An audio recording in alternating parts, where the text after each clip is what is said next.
এবার আন্তর্জাতিক প্রসঙ্গ। সর্বোচ্চ নেতা কিম জং উনের চীন ভ্রমণকে কেন্দ্র করে তুলকালাম কাণ্ড বাঁধিয়েছে উত্তর কোরিয়া। কড়াকড়ি হয়েছে নিরাপত্তা ব্যবস্থা, সীমিত করা হয়েছে জনগণের চলাফেরা, বিশেষ অবস্থা জারি করা হয়েছে আগামী 11 সেপ্টেম্বর পর্যন্ত। মোট কথা, দেশটির অভ্যন্তরে পরিস্থিতি এমন যে কেউ টু শব্দটি করতে পারবে না। রীতিমতো শ্বাসরুদ্ধকর অবস্থায় থাকবে পুরো দেশ। কিমের বিদেশ ভ্রমণ মানেই দেশে কারফিউর মতো এই অচল অবস্থা উত্তর কোরিয়ার নতুন নয়। এপি জানিয়েছে, সোমবার একটি বুলেট প্রুফ ট্রেনে চীনে রওনা দেন কিম। সেখানে দ্বিতীয় বিশ্বযুদ্ধে জাপানের আত্মসমর্পণের বার্ষিকী উপলক্ষে আয়োজিত বেইজিংয়ের সামরিক কুচকাওয়াজে যোগ দিতে যাচ্ছেন তিনি। তার চীন সফর উপলক্ষে 30 আগস্ট রাত 8টা থেকে 11 সেপ্টেম্বর রাত 12টা পর্যন্ত বিশেষ অবস্থা জারি করা হয়েছে সারা দেশে। এ সময় রাষ্ট্রীয় স্বীকৃতি ছাড়া অন্য এলাকায় যাতায়াত বা অফিসিয়াল সফরের অনুমতি দেওয়া হবে না। একই সঙ্গে ভ্রমণ পারমিট ও বিশেষ অনুমোদন, যেমন পিয়ংইয়ং প্রবেশ বা গোপন স্থাপনায় প্রবেশ প্রদান সম্পূর্ণভাবে বন্ধ রাখা হয়েছে। বেশি কড়াকড়ি করা হয়েছে দেশটির সীমান্তবর্তী অঞ্চল উত্তর পিয়ংয়ান প্রদেশের সিনুইজুতে।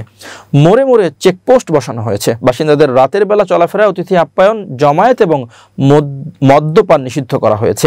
এই পথেই চীনে ঢুকেছেন কিম জং উন, ফিরবেনও এই পথেই।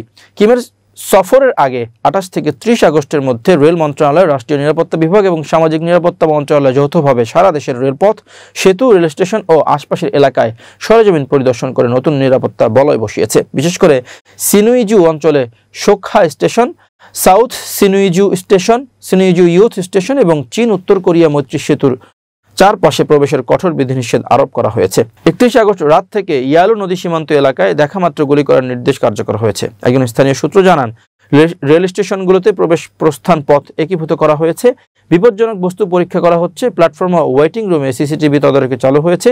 পাশাপাশি রেলওয়ে ও সেতুর আশপাশে নতুন করে পার্কিং নিষিদ্ধ এলাকা নির্ধারণ করা হয়েছে।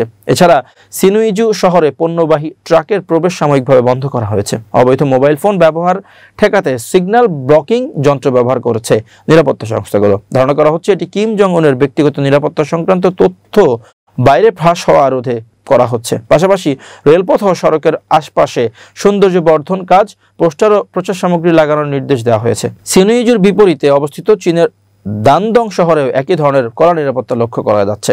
30 আগস্ট মৈত্রী সেতুর আশপাশ থেকে সব ব্যবসায়ী সরে যেতে বাধ্য হয়েছেন। 1 সেপ্টেম্বর সকালে ইয়ালু নদীর পাশে বাঁশের বেড়া ও ব্যারিকেড বসানো হয়েছে। এগুলোতে নির্মাণ এলাকা প্রবেশ নিষেধ লেখা হয়েছে।